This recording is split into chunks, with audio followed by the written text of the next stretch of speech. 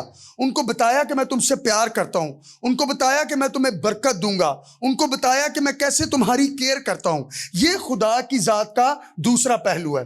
سب سے پہلا پہلو کون سا؟ تعلقاتی پہلو. اور دوسرا, اس کے بعد نہایت اہم پہلو ہے کمیونیکیشنل آسپیکٹ آف گاڈ, خدا کی ذات کا ابلاغی پہلو. دوسرے الفاظ میں ہمارا خدا ایک بت کی طرح نہیں ہے. ایسے بہت سارے مذاہب ہیں دنیا میں جن کے آگے لوگ جا کے پرستش کرتے ہیں, ان کے سامنے کھانا رکھتے ہیں, ان کے سامنے جا کے بیلز بجاتے ہیں, ان کے سامنے جا کے سجدے کرتے ہیں, اور بہت بہت بہت ہی ریگرس قسم کی تپسیا کی جاتی ہے. لیکن کیا وہ بت آگے سے ان کے ساتھ بات کرتے ہیں؟ نو. وہ کمیونیکیشنل ہمیشہ ون سائیڈڈ ہوتی ہے. لیکن خدا کی ذات کے تعلق سے بائبل مقدس میں ہمیں سیکھنے کو یہ ملتا ہے کہ خدا کی ذات نہ صرف تعلقاتی پہلو پر مبنی ہے, نہ صرف جو مکاشفاتی پہلو اس پر مبنی ہے, بلکہ ابلاغی پہلو پر بھی مبنی ہے. دوسرے الفاظ میں آدم اور حوا کو جب خدا نے بنایا تو ان کے ساتھ کیا کرنا شروع کیا؟ خدا نے کمیونیکیٹ کرنا شروع کیا.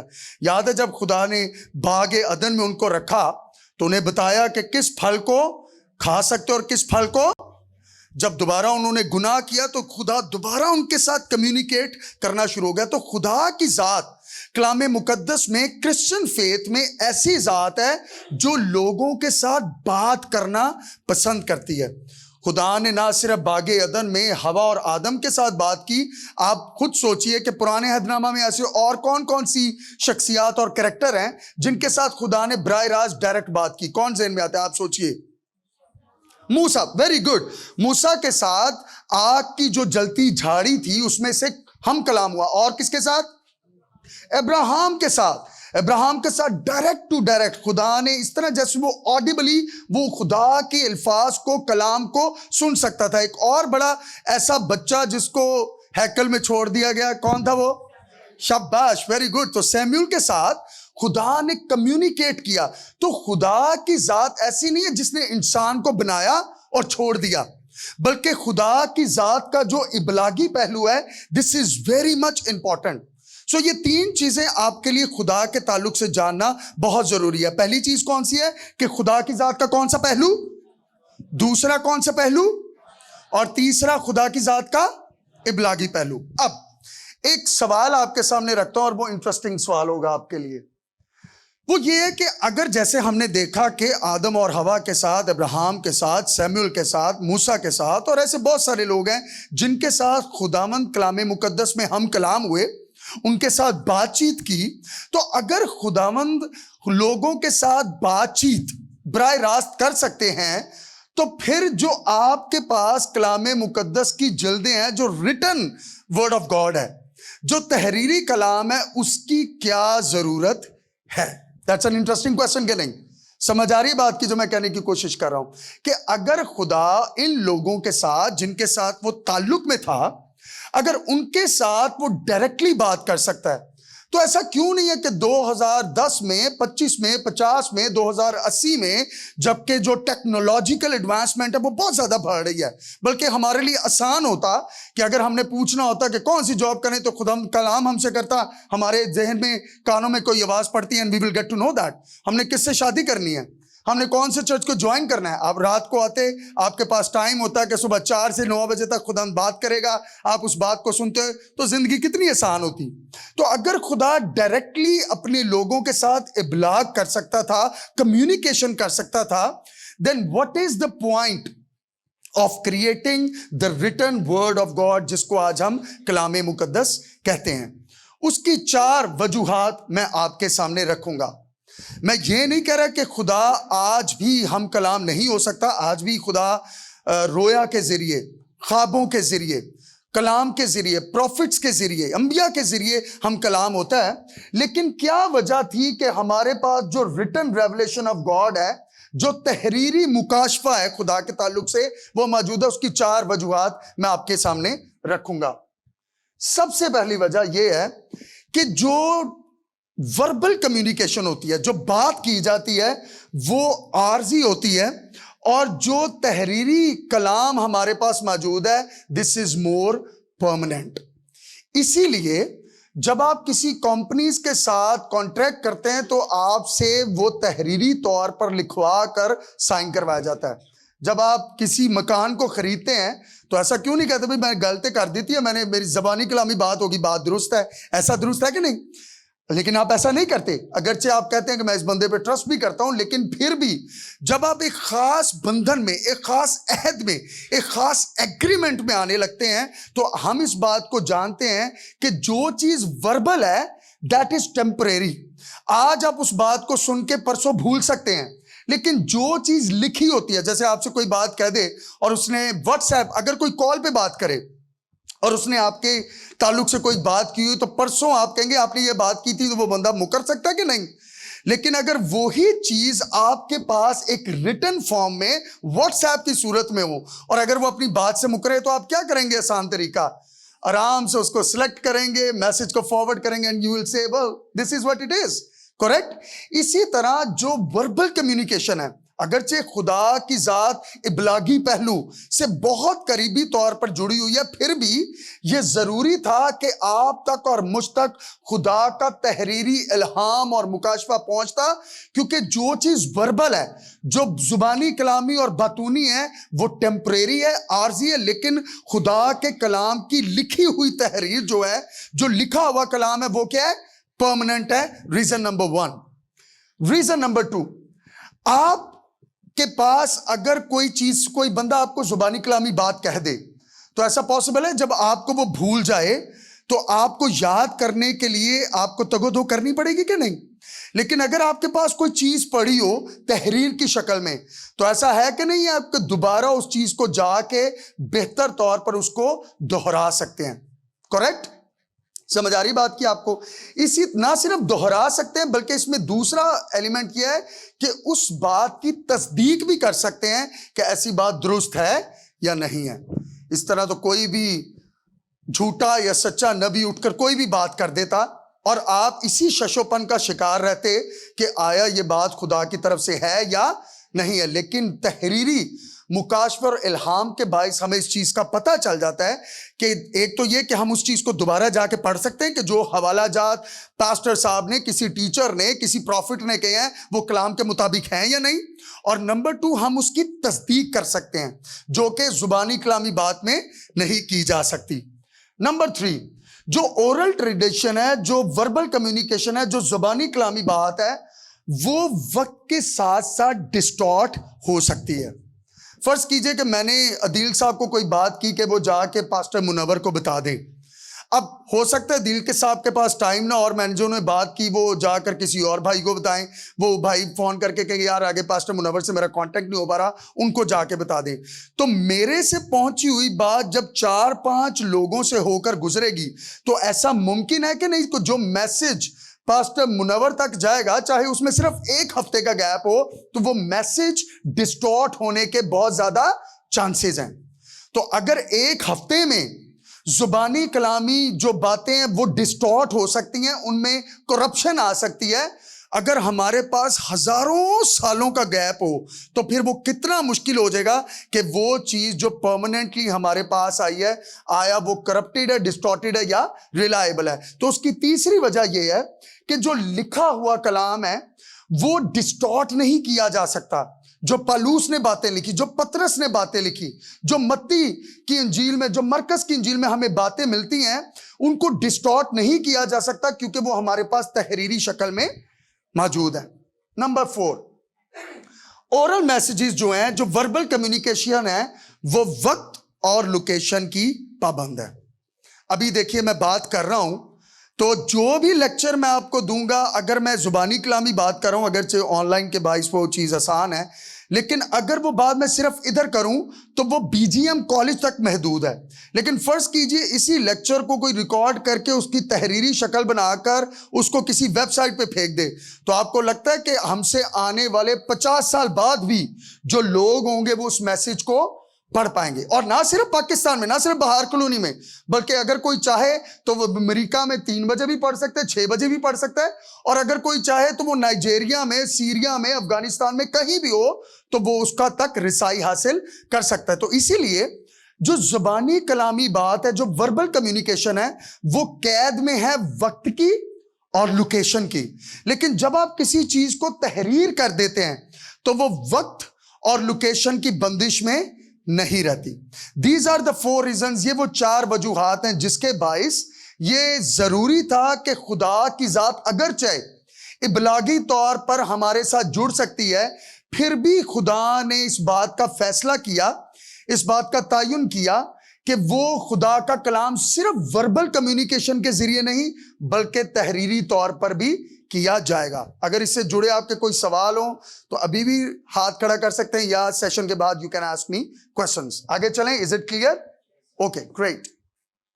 اب میں آپ کو ایک کہانی سنانا چاہتا ہوں جو کہ سچائی پر مبنی کہانی ہے, اور یہ 180 عیسوی کی 180 AD کی کہانی ہے. آپ میں سے بہت سارے لوگ اس بات کو جانتے ہیں کہ جو مسیحیوں کی اظہار ثانی کا کانسیپٹ ہے, اظہار ثانی کا جو فیز ہے, وہ کب سے شروع ہو گیا؟ کون سی کتاب میں ہم مسیحیوں کی اظہار ثانی کے بارے میں سیکھتے ہیں؟ اعمال کی کتاب. Very good. سو خداوند یسوع مسیح جب آسمان پر دوبارہ چڑھ گئے تو اس کے کچھ ہی مہینوں اور سالوں کے بعد, بلکہ سالوں بعد نہیں, مجھے کہنا چاہیے مہینوں کے بعد, جو مسیحیوں کی اظہار ثانی تھی اس کا آغاز ہو گیا. سب سے پہلا جو ہمیں شہید مارٹر ملتا ہے وہ کون تھا؟ اسٹیفنس. Very good. تو یہ جو اظہار ثانی کا دور تھا یہ تقریباً 60ویں عیسوی سے لے کر 3ری صدی تک جاری رہا. اس میں سے ایک شخص, کافی نام ہے, اگر بورڈ ہوتا تو میں شاید آپ کو بتا دیتا, لیکن یہ جو نام ہے مارکس اوریلیس, یہ بہت ہی ڈاڈا قسم کا شخص تھا. اس نے, اور بھی بہت سارے ایسے لوگ تھے, کبھی آپ کو موقع ملے اگر آپ لکھ رہے ہیں تو گوگل کر لیجئے گا یا چیٹ جی پی ٹی استعمال کر لیجئے گا. 2 نام اور مشہور ہیں جنہوں نے مسیحیوں کے لیے زندگی کو بہت زیادہ مشکل بنایا. پرسیکیوشن, مطلب آج کے دور میں اس کا موازنہ بھی نہیں کر سکتے. It was that bad. اس میں سے ایک نام ہے ڈکلیشین اور دوسرا ہے نیرو. نیرو بادشاہ کے دور میں بھی بہت زیادہ, انفیکٹ جو یوحنا عارف تھا جس کو پتمس کے جزیرے پر جلا وطن ہونا پڑا, it was under the reign of Nero کہ اس کو یہ سزا ملی. اس میں سے یہ ایک ایمپرر تھا, رومی گورنر تھا, جو بادشاہ تھا, اس کا نام تھا مارکس اوریلیس.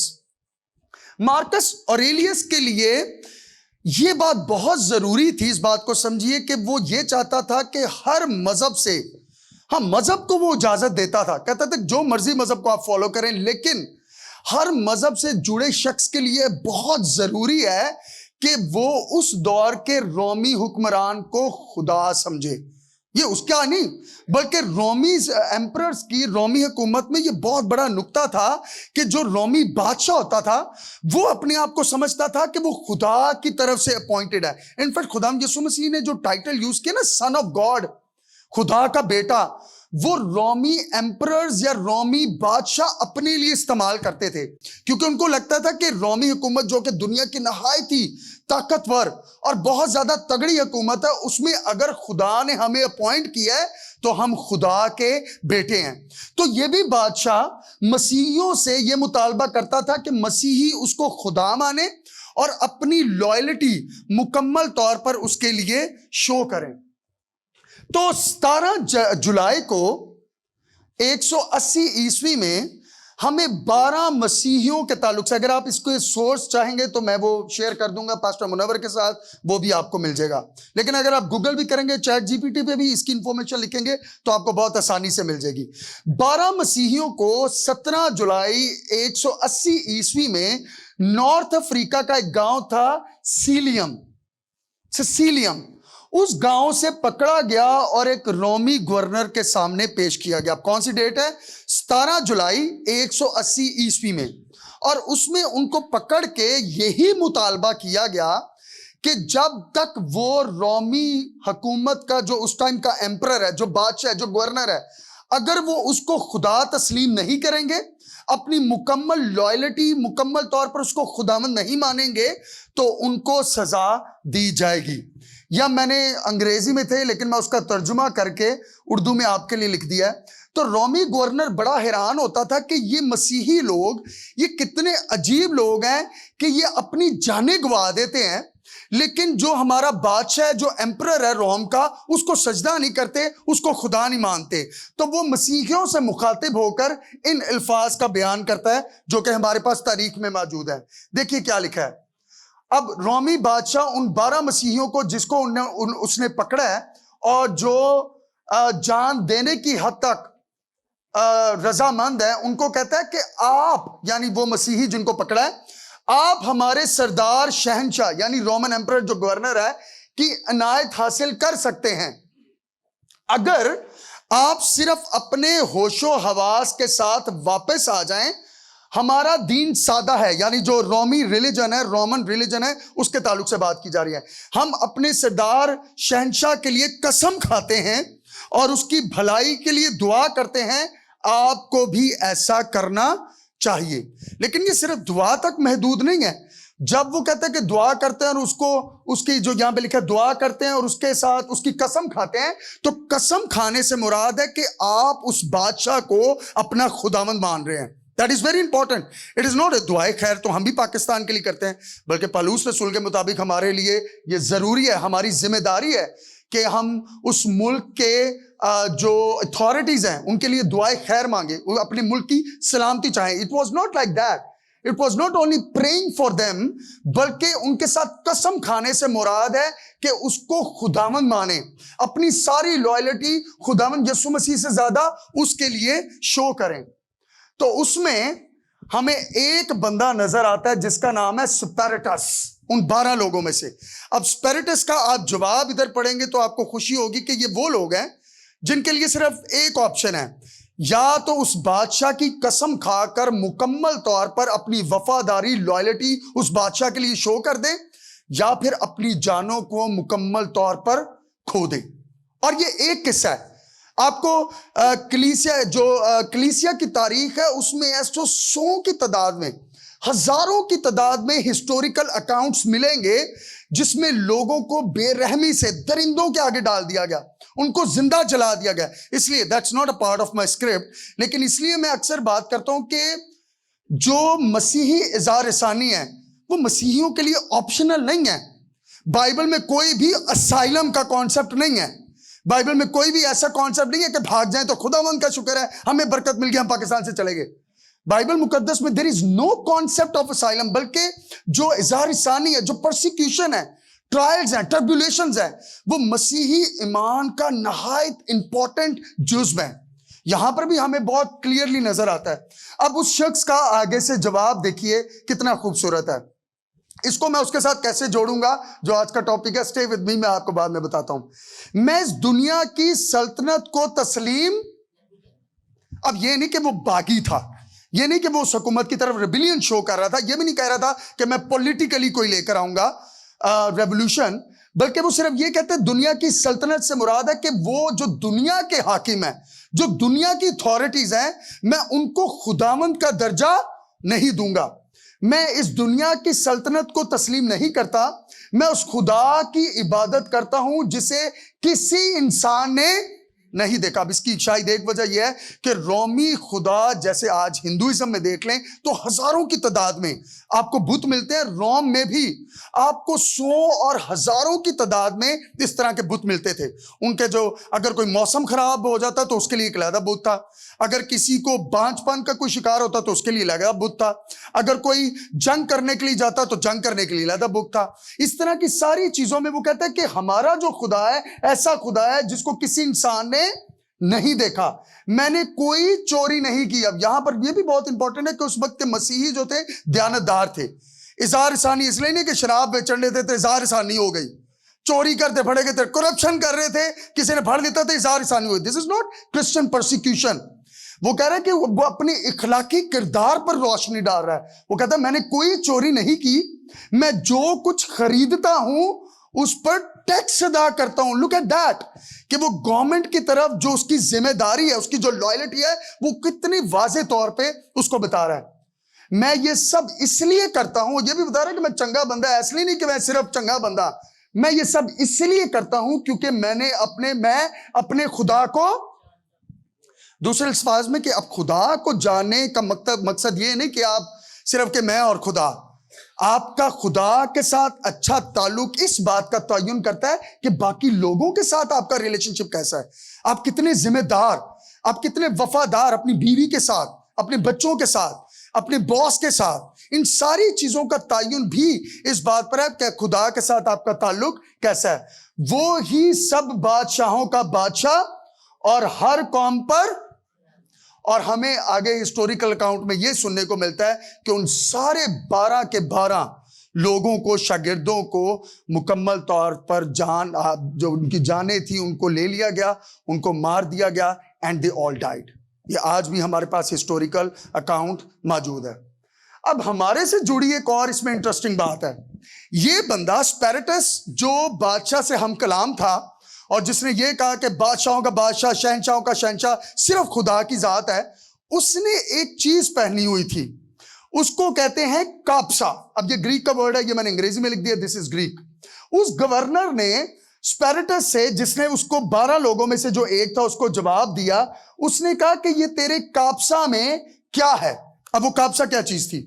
رومی حکومت میں کاپسا جو ہے وہ اس طرح کا ایک لمبا سا لمبائی میں بیگ ہوتا تھا جس میں لوگ سکرولز کو یا پھر جو پیپر سے ان کو رکھتے تھے. انفیکٹ اگر انٹرسٹنگلی آپ نے وہ سنا نا کیپسول, سو کیپسول کا بھی اٹس اے سیم ورڈ, اسی ورڈ سے نکلا, کیونکہ اگر آپ کیپسول کو دیکھیں تو جو دوائی ہے وہ کیپسول کو اگر کھولیں تو اس کے اندر ہوتی ہے نا, تو اس کی شیپ بالکل اس بیگ کی طرح ہوتی ہے. تو وہ گریک کے ورڈ کاپسا سے کیپسول کا نام ہمیں ملتا ہے, اس کی بالکل جو بناوٹ ہے اسی طرح کی ہے. سو اس نے اس سے پوچھا کہ یہ جو پیچھے تو نے کاپسا سا پہنا ہوا ہے, ایتھے تیری حاضری ہوگی یار, کی پہ آیا ہے. اس نے کیا کہا؟ تو اسپیرٹس نے, جو کہ اس ٹائم جان کی بازی ہارنے والا تھا, اس نے کہا کہ اس بیگ میں, اس کاپسا میں کیا ہے؟ کچھ اور پالوس رسول کے, جو کہ ایک راست باز.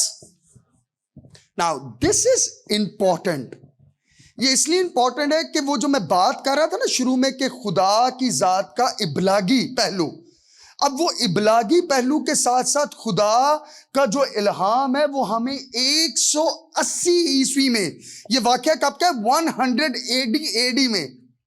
اس وقت میں بھی ایمانداروں کے پاس ایسے بیگز موجود تھے جس میں انہوں نے خدا کا الہام اور کلام رکھا ہوا تھا. That is very important.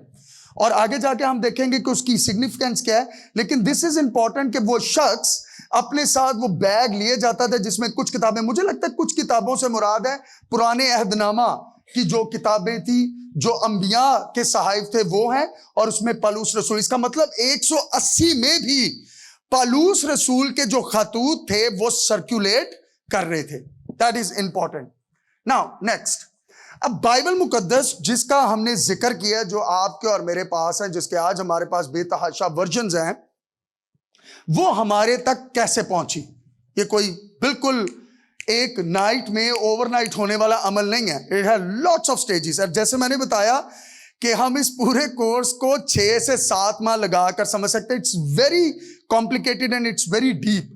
تو آج کے صرف ٹاک کا, اس لیکچر کا مقصد ہے کہ آپ کو کیوریس کیا جائے تاکہ آپ اس کے بارے میں جان سکیں, اور باقی لوگوں کے ساتھ جب آپ انٹریکٹ کریں تو اس کا ایٹ لیسٹ جو تفسیری جائزہ, اس کا جو اوور ویو ہے اس کو جان سکے. تو میں آپ کے سامنے یہ سبمٹ کروں گا کہ بائبل مقدس ہمارے تک پہنچنے میں 5 ڈفرنٹ سٹیجز انوالوڈ ہیں, 5 ڈفرنٹ مراحل جس میں بائبل مقدس ہم تک پہنچی. یہ کینن جو ہے وہ اس میں موجود ہے. سب سے پہلا مرحلہ, سٹیج, وہ کون سا ہے؟ زبانی روایت. ایسا نہیں ہے کہ جب خدا یسوع مسیح باتیں کر رہے تھے تو وہ ساری باتیں کوئی پاس بیٹھ کے لکھ رہا تھا. دیٹ از ناٹ, میں بھی کوئی نوٹ کر رہا ہو, لیکن خدا یسوع مسیح جب جو کروسیفکشن ہے, ان کی جو مصلوبیت ہے اس کے قریب تھے, تو انہوں نے شاگردوں کو ایک جو انکریجمنٹ کی بات کی وہ کیا تھی کہ جب میں چلا جاؤں گا تو ایک ایسا مددگار آئے گا جو کہ ان ساری چیزوں کو تمہیں کیا کروائے گا, یاد کروائے گا, اور جو ریمائنڈ کروائے گا, جو ان ساری چیزوں کو آپ کی میموری میں سپر نیچرلی پریزرو رکھے گا. خداوند یسوع مسیح نے اس کا وعدہ کیا. تو اس سے پہلے کہ جب خداوند یسوع مسیح دوبارہ آسمان پر چلے جائے تو جو انجیل کا کلام تھا, جو اس کی منادی تھی, وہ زبانی روایت کے ذریعے کی گئی. جب پطرس کہیں پر جاتا تو خداوند یسوع مسیح کی سٹوریز کو لوگوں کو بتایا جاتا. خداوند یسوع مسیح نے لوگوں کو ہیل کیسے کیا, اس نے لوگوں میں سے بدروئیں کیسے نکالی, انہوں نے جب پہاڑی وائز شیئر کیا تو پہاڑی وائز میں کیا چیزیں شامل تھیں. تو یہ سارا مرحلہ کچھ تقریباً میرا خیال ہے کوئی 7 سے 10 سال تک زبانی کلامی چلتا رہا. It was all based on verbosity, it was all based on oral tradition, کہ ایسا کلام خدا کا جو لکھائی کی صورت میں نہیں بلکہ زبانی کلامی اورلی آپ کے ساتھ شیئر کیا جاتا ہو. مرحلہ نمبر 2 میں ہمیں ریٹن مینیوسکرپٹس نظر آنا شروع ہو جاتی ہیں. اگر آپ خداوند یسوع مسیح کی جو ڈیتھ کا ایئر ہے وہ 30ویں سے 33ویں عیسوی تک لگایا جاتا ہے, 33 AD. اس کے بعد جو پہلا خط ہمیں نظر آتا ہے پالوس رسول کا, اب انٹرسٹنگلی شاید آپ کے لیے نئی بات ہو کہ جو کلام مقدس میں سب سے پہلے نئے عہد نامے میں کیا ملتی ہیں ہمیں, کون سی کتابیں ملتی ہیں؟ گاسپلز, اناجیل. لیکن وہ پہلے ہونے کا مطلب یہ نہیں ہے کہ وہ پہلے لکھی گئی ہیں. اس بات کو ذہن میں رکھیے کہ بائبل کی جو ترتیب ہے وہ کرونولوجیکل نہیں ہے. کرونولوجیکل سے مراد کہ وہ ڈیٹ وائز نہیں ہے بلکہ تھیم وائز ہے. اگر کسی نے مسیحی ایمان سے متعارف ہونا ہے تو اگر آپ اس کو پہلا کرنتھیوں کا خط پڑھنے کے لیے دے دیں گے تو سر پھاڑ کے پریشان ہو جائے گا کہ نہیں مصیبتاں کلیسیا چ پائی جاندی ہیں. سو اس لیے ضروری ہے کہ مسیحیت سے متعارف ہونے کے لیے کیا ضروری ہے کہ پہلے وہ اناجیل کا مطالعہ کرے جو کہ خداوند یسوع مسیح کے بارے میں ہے, اور خداوند یسوع مسیح مسیحیت کا مرکز ہے. That is a central point. لیکن ہمیں اب 40ویں عیسوی میں پالوس کا پہلا خط جو کہ گلتیوں کے نام لکھا گیا, دیٹ وی فاؤنڈ. سو سب سے پہلا خط, بلکہ صرف گلتیوں نہیں, گلتیوں کا خط اور پہلا تھسلنیکیوں, یہ ایسے خطوط ہیں جو کہ اناجیل سے بھی پہلے لکھے گئے اور ہمیں 40ویں عیسوی میں within 7 to 8 years خداوند یسوع مسیح کے دوبارہ آسمان پر چلے جانے کے بعد نظر آتے ہیں. ایسا کوئی مذہب نہیں ہے, آپ جا کے پڑھ لیجئے گا, میں بڑے دعوے سے کہہ رہا ہوں, جس میں اتنی جلدی کسی لیڈر کے جانے کے بعد اتنا اوتھینٹک ایویڈنس ریٹن فارم میں موجود ہو. آپ کو ایسے مذاہب میں ملیں گے جس میں جب کوئی پیغمبر آیا تو اس کے جانے کے 300 سال بعد لکھائیاں ہمارے سامنے آئیں. That is not right, کیونکہ جتنا زیادہ لکھائی جو ہے وہ لیڈر سے دور ہوتی چلی جاتی ہے اس میں کرپشن کے چانسز بڑھتے چلے جاتے ہیں. تو یہ جو الزام, آبجیکشن ہم پر لگایا جا رہا ہے جس کی کوئی بھی بنیاد نہیں ہے کہ بھئی بائبل بدل گیا, دیٹ از ناٹ ٹرو. اگر آپ اس چیز کو میتھمیٹیکلی سائنٹیفکلی سمجھے اور کلام مقدس پر اس کی جو ایویڈنس ہے, ان کے جو ثبوت ہے اس پر غور کریں تو ہمارے پاس اتنے ٹھوس ہسٹوریکلی ثبوت ہے کہ آپ حیران ہو جائیں. تو میں کہہ رہا ہوں کہ خداوند یسوع مسیح 30 سے 33ویں عیسوی تک دوبارہ مصلوب ہوئے, دوبارہ آسمان پر گئے زندہ ہو کر. اس کی 40ویں عیسوی میں تقریباً 7-8 سال کے بعد پالوس کا خط جو گلتیوں کے نام تھا وہ ہمارے سامنے آ جاتا ہے. اور آپ کی انکریجمنٹ کے لیے ہمارے پاس آج بھی دنیا کے بڑے بڑے میوزیمز میں, اسکاٹ لینڈ میں بھی, برطانیہ میں بھی اور ٹرکی میں بھی ایسے میوزیم ہے جہاں پر ہمارے پاس 5000 سے زیادہ مینیوسکرپٹس نیو ٹیسٹامنٹ کے موجود ہیں. اور وہ ایسے نہیں ہیں جو 10ویں صدی میں ہمیں ملے, بلکہ ایسے مینیوسکرپٹس, ایسے ڈاکیومنٹس جو کہ 2ری صدی سے لے کر 13ویں صدی تک محفوظ رکھے گئے. What a great privilege we have. تو ہمارے پہ جب یہ الزام لگایا جاتا ہے تو میرا خیال ہے کہ وہ ایسا الزام ہے جس کی کوئی ہسٹوریکل اور سائنٹیفک ریزن نہیں ہے, اس کی کوئی ویریفیکیشن نہیں ہے, ایسے ہوا میں کی گئی بات ہے. لیکن مسیحیوں کے لیے, کلیسیا کے لیے یہ ضروری ہے, دس از امپورٹنٹ کہ وہ ان چیزوں کے بارے میں تحقیق کریں, اس کے بارے میں جانیں, اس کے بارے میں آرگیومنٹ دینا سیکھیں اور سائنٹیفکلی اور میتھمیٹیکلی لوگوں کو اس کا جواب دیں. سو ہمارے پاس آج بھی وہ جو تحریریں ہیں جو ریٹن مینیوسکرپٹس ہیں وہ 5000 سے زیادہ, صرف نئے عہد نامہ کی بات کر رہا ہوں, 5000 سے زیادہ وہ مینیوسکرپٹ مسودے جو ہیں وہ موجود ہیں. سو سب سے پہلے اورل ٹریڈیشن, اور اس کے بعد پپائرس کی وجہ, پپائرس کہتے ہیں کہ لوگوں نے جانوروں کی جو کھال تھی اس کو استعمال کرنا شروع کر دیا لکھائی کے لیے. اٹ واز ویری ایکسپینسو, لیکن ہمیں پتہ ہے کہ پالوس رسول نے بھی اور باقی اپوسلز نے بھی پپائرس کا استعمال کیا. تو یہ اس کا دوسرا مرحلہ تھا. مرحلہ نمبر 3, hand copied scrolls and codices, تمار اور کوڈیکس. اب کوڈیکس کیا ہوتا ہے کہ جب مینیوسکرپٹس ہے, مینیوسکرپٹ میں ایسا نہیں کہ ساری کتابوں کو اکٹھے جمع کر دیا جائے. کوڈیکس جو ہے وہ سمجھ لیجئے کہ کتاب کی سب سے ابتدائی شکل ہے. جو آج آپ کتاب دیکھتے ہیں نا کہ کتاب ہے اس میں ڈیفرنٹ چیپٹرز ہیں, اسی طرح کوڈیکس جو تھی وہ مختلف بائبل کی کتابوں کو جوڑ کر ایک لیدر کی بڑی سی کتاب بنانے کی کوشش کی گئی. اور جو اسپیریٹس کا میں ذکر کر رہا تھا, وہی شخص جس کو پرسیکیوٹ کیا گیا, اس کے بیگ میں جو چیزیں تھیں مجھے لگتا ہے وہ مینیوسکرپٹس بھی تھے, لیکن اس کے ساتھ ساتھ اس کے پاس اسکرولز اور کوڈسز بھی موجود تھی. اس کے بعد چوتھا مرحلہ کلام مقدس کی تشکیل میں ہمیں نظر آتا ہے ٹیکسچول ٹرانسمیشن اینڈ پریزرویشن. دوسرے الفاظ میں اس بات کو کہانی کی شکل میں سمجھنے کی کوشش کیجئے کہ جب فرض کیجئے پالوس رسول نے گلتیوں کے نام ایک خط لکھا. اب اس ٹائم میں فوٹو کاپی مشین یا کیم سکینر موبائلز میں نہیں تھے کہ وہ خطوط کی تصویریں لیتے, اس کو سکین کرتے, اس کو واٹس ایپ کرتے اور وہ گلتیوں سے تھسلنیکیہ کے علاقہ میں چلی جاتی. That was not the case. تو کیا ہوتا کہ جب اوریجنل رائٹنگ کو کوئی بھی رسول, کوئی بھی نیو ٹیسٹامنٹ کا آتھر لکھتا تو آگے اس کی کاپیز کو دوبارہ لکھ کر, it was a long time, بہت محنت والا کام. کوئی ایک اسکرائب, جس کو اردو میں فقیہ کہتے ہیں, وہ اسکرائب اس پالوس کے لیٹر کو لیتا اور اس لیٹر کو بڑے دھیان سے کاپی کرتا اور وہ کاپیز کر کے آگے باقی کلیسیوں تک ان کو منتقل کیا جاتا ہے. اس کو میں کہہ رہا ہوں ٹرانسمیشن. اور نہ صرف ٹرانسمیشن بلکہ ان کو بہت احتیاط کے ساتھ پریزرو بھی کیا جاتا. پریزرو سے مراد کہ ان کو محفوظ رکھا جاتا. اسی لیے تو آج بھی بہت سارے میوزیمز میں ہمارے پاس جو دوسری صدی کی مینیوسکرپٹس ہیں وہ بھی موجود ہیں.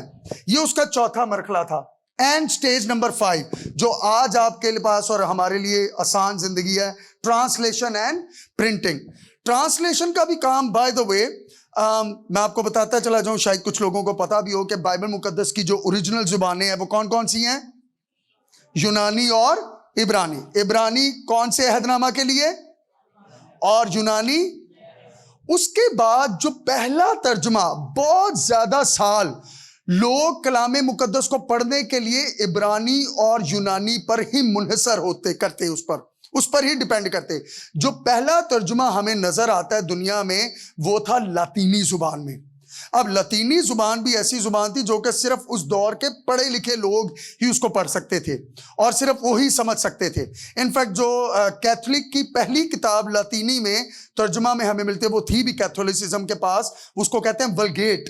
ولگیٹ ایسی کتاب تھی جو لاطینی ترجمہ تھا عبرانی اور یونانی کا.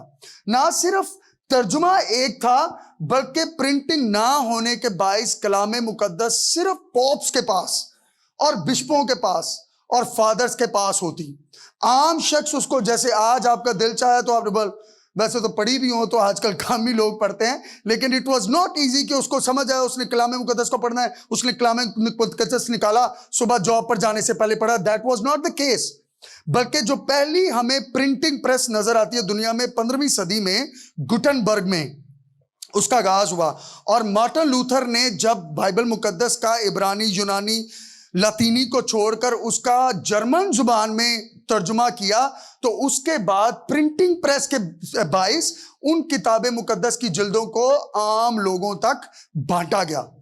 سو کلام مقدس جس کو ہم کئی دفعہ فار گرانٹیڈ لیتے ہیں, کئی لوگوں کو اگر آپ جا کے سٹوری پڑھنا چاہیں تو جان وکلف کے تعلق سے آپ نے کبھی پڑھا؟ اس نے جب پہلا ترجمہ کیا تو بچارے کو زندہ جلا دیا گیا کہ اس نے ترجمہ کیوں انگریزی میں کیا ہے.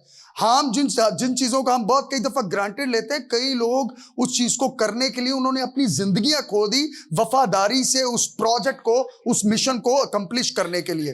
سو پرنٹنگ پریس کا آغاز 15ویں صدی میں ہوا اور اس کے بعد بائبل مقدس عام طور پر لوگوں میں بانٹی گئی، اور اب ہمارے پاس ٹرانسلیشن تقریباً میرا خیال ہے کوئی 5500 سے زیادہ زبانوں میں وہ ٹرانسلیٹ کر دی گئی ہیں۔ سو یہ 5 مرحلے جو ہیں، میرا خیال ہے کہ ہر مسیحی کو ان مختلف مرحلوں کا پتہ ہونا چاہیے کہ جب ایمان کا آغاز ہوا تو کوئی ہمارے پاس ریٹن فارم نہیں تھی۔ پترس اور یعقوب اور یوحنا جا کے عبادت خانوں میں، ٹیمپل میں جا کے کوئی چھوٹی بائبلیں نہیں تھے لوگوں کو باندھتے، بلکہ زبانی کلامی اورلی خدا کے پیغام کو، گاسپل کو شیئر کرتے ہیں۔ اس کے بعد ریٹن مینوسکرپٹس، اس کے بعد کوڈیکس آگے، کوڈیکس کے بعد کاپیز کی صورت میں، جو کہ ایک شخص بہت احتیاط سے کرتا، باقی لوگوں تک کاپی کی جاتی، اور اس کے بعد اس کا ترجمہ اور اس کی پرنٹنگ کی جاتی۔ These are the different 5 stages. اب کیننائزیشن میں بھی آپ تب کے یہی سوچ رہے ہو کہ آپ نے لکھ تو دیا کہ عہد جدید کے کینن کی تشکیل، تو یہ کینن ہے کیا بلا؟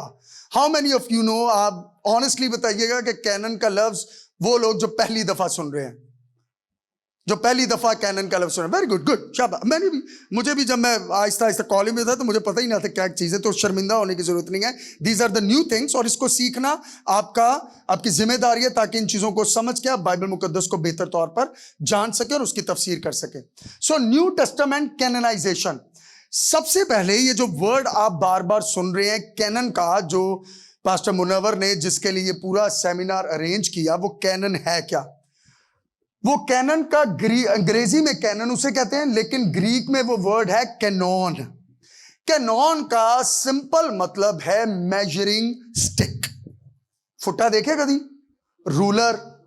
تو سمجھ لیجئے اٹس اے میجر، پیمانہ، پیمائش کرنے والی چھڑی، دیٹس کینن، یہ اس کا مطلب ہے۔ سو کینن جب ہم استعمال کرتے ہیں بائبل کے لیے، جیسے ابھی میں بات کر رہا ہوں عہد جدید کے کینن کا، خرم صاحب آئیں گے تو وہ عہد عتیق کے کینن کا ذکر کریں گے، تو وہ جو کینن کا لفظ استعمال کیا جاتا ہے وہ اس کانٹیکس میں کیا جاتا ہے کہ جب کوئی بھی ریلیجن ہے وہ اس بات کا تعین کرے، اس بات کا فیصلہ کرے کہ اتنی زیادہ لکھائیوں میں سے کون کون سی لکھائیاں جو ہیں وہ خدا کا الہام ہے، وہ اتھارٹیٹیو ہے، اور اس کو ہمیں قبول کرنا ہے۔ That is what canon is۔ اور کینن اس لیے لفظ استعمال کیا جاتا ہے کہ ایمی بلا وجہ نہیں کہ کوئی بندہ صبح ستا پہ اٹھا تو انہوں نے کہا اچھا یار یہ کتاب مجھے اچھی لگ رہی ہے پڑھنے میں اس کو انکلوڈ کر لیتا ہوں۔ That is not the case۔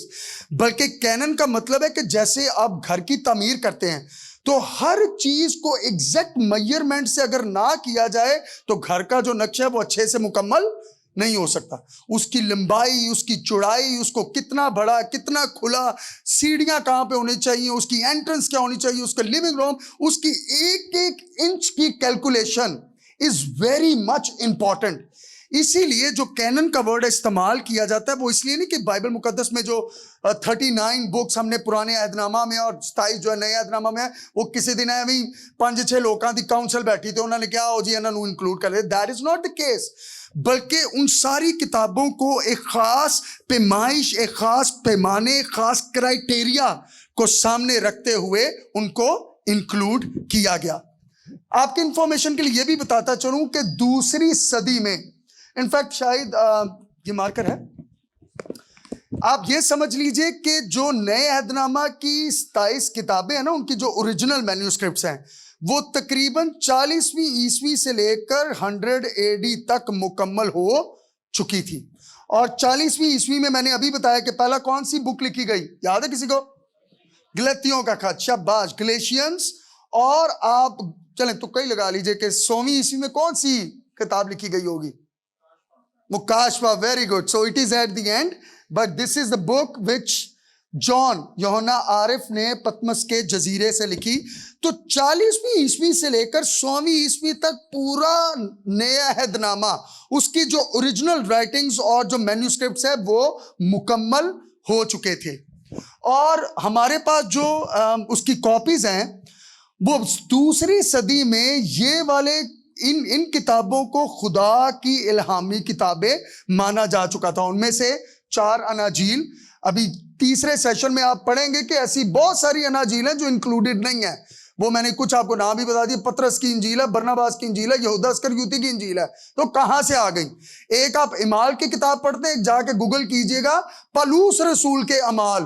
These are interesting books جو کہ بائبل میں نہیں ہے, لیکن صرف وہ 4 اناجیل جو ہمارے پاس موجود ہیں, اور پھر اعمال کی کتاب, پالوس کے سارے خطوط, اور پہلا یوحنا کا خط.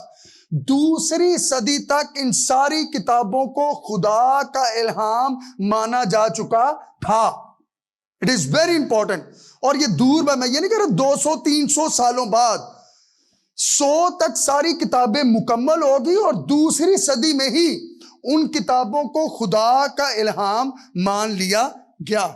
اور 4 صدی تک آپ کی جتنی بھی نئے عہد نامہ میں جو 27 کتابیں ہیں وہ کینن میں موجود ہیں. کینن سے مراد اگین پیمائش, پیمانہ, کرائٹیریا, کہ جو خدا کی اتھارٹیٹو, جو خدا کا جن میں دم پھونکا ہوا ہے, گاڈ بریتھ, جن کو خدا نے متعین کیا, وہ ساری کتابوں کو خدا کا الہام مان لیا گیا. اب آخری سیشن کی طرف آ گیا. what time is it؟ ابھی تھوڑا سا ٹائم ہے سر. اوکے, لاسٹ سیشن میں ہم یہ دیکھیں گے کہ وہ جو 27 کتابیں چنی گئی, جن میں 4 اناجیل, اعمال کی کتاب, پالوس کے خطوط, باقی شاگردوں کے جو رسول تھے ان کے خطوط, اور آخر پہ ریولیشن ہے, کس بنا پر یہ فیصلہ کیا گیا کہ ان کتابوں کو ہونا چاہیے, اور پطرس کی انجیل کو, برناباس کی انجیل کو, یہودا کی انجیل کو نہیں ہونا چاہیے؟ وہ کیا کرائٹیریا تھا؟ تو میں آپ کے سامنے ان 5 کرائٹیریا کو, کہ کس بنیاد پر نئے عہد نامہ کی کتابوں کو چنا گیا اور ان کو ایڈ کیا گیا. بلکہ یہ بات بتانا ضروری ہے, میں بھی اس جملے کو اس طرح نہیں کہنا چاہیے کہ ان کنہوں نے چنا, بلکہ یہ کہنا چاہیے کہ وہ چنی ہوئی کتابیں آلریڈی خدا کی تھیں. کلیسیا نے اور خدا کے وفادار خادمین نے صرف ان کتابوں کو پہچانا اور ان کو ایڈ کیا. دس از اے بیٹر وے ٹو سے اٹ. میں پھر سن لیا, میں یہ نہیں کہہ رہا کہ انہوں نے چنا, انہوں نے نہیں چنا. وہ کتابیں آلریڈی خدا کی الہامی کتابیں, اور خدا نے اس چیز کا فیصلہ کیا کہ وہ کلام مقدس کا حصہ ہونی چاہیے. کلیسیا نے, خدا کے وفادار خادمین نے صرف اس بات کا فیصلہ کیا کہ انہوں نے یہ پہچانا کہ یہ والی کتابیں جو ہیں وہ خدا کے الہام کے کرائٹیریا پر پوری اترتی ہیں. تو کتنے کرائٹیریا اگر آپ لکھ رہے ہیں تو میں آپ کے سامنے 5 کرائٹیریا, 5 پیمانے یا 5 اس کے جو معیار ہیں وہ آپ کے سامنے رکھوں گا. سب سے پہلا کرائٹیریا کہ کیوں 27 کتابیں جو آج ہمارے پاس اس جلدوں میں موجود ہیں وہ کیوں ہیں, اس کا سب سے پہلا کرائٹیریا اپوسٹولسٹی, رسولیت کا معیار. That is number 1. دوسرے الفاظ میں جتنی بھی نئے عہد نامہ میں کتابیں ہیں ان کے 2 کرائٹیریا تھے. پہلا یہ کہ وہ کسی خدا کے رسول نے لکھی, اور خدا کے رسول کا کرائٹیریا کیا تھا کہ ایسے لوگ, پتہ نا جب یہودا اسکریوتی نے خودکشی کر لی تو اس کو جب ریپلیس کرنا تھا تو اس کو ریپلیس کرنے کا کرائٹیریا کیا تھا؟ کی معیار سی یاد جے بول کرے. تو پہلے انہوں نے یہ کہا کہ بھئی جو شخص خداوند یسوع مسیح کے ساتھ جو وٹنس رہا, جو خداوند یسوع مسیح کی خدمت کا, اس کے مرنے کا اور جی اٹھنے کا گواہ ہو. تو رسولیت کا جو کرائٹیریا یہ نہیں کہ بھئی میں پہلے ورشپ لیڈر تھا تو پھر کسی نے آ کے کہا تو رسول ہے تھا میں رسول بن گیا. That is not the case. بلکہ خداوند یسوع مسیح کی خدمت, اس کے مرنے اور جی اٹھنے کے جو ایونٹس تھے اس کا گواہ, اس کا آئی وٹنس ہونا بہت زیادہ ضروری تھا. اور نہ صرف یہ, بلکہ اگر وہ ڈائریکٹلی اس خدا کی شاگردیت میں نہ ہوتا تو اس کا کوئی نہ کوئی کنیکشن رسولوں کے ساتھ ہونا لازمی تھا. جیسے کہ 2 مثالیں آپ کو دوں گا. جو لوکا کی انجیل ہے اور جو اعمال کی کتاب وہ بھی لوکا نے لکھی ہے, لوکا ہمیں کہیں بھی خدا کے شاگرد کی طرف نظر نہیں آتا. تو یہ کہا جاتا ہے چرچ ہسٹری میں کہ جو لوکا تھا, طبیب جو تھا, ڈاکٹر تھا, اس نے پالوس رسول کی شاگردیت اختیار کی, اور اس کی اتھارٹی کے باعث پالوس رسول کی اپوسٹولک جو اختیار تھا اس کے باعث اس انجیل کو بھی اور اعمال کی کتاب کو بھی لکھا. اسی طرح مرکز کو دیکھ لیجئے. مرکز ڈائریکٹلی آپ کو کوئی شاگردوں میں نام نہیں ملتا, لیکن مرکز جو تھا وہ کس کا شاگرد تھا؟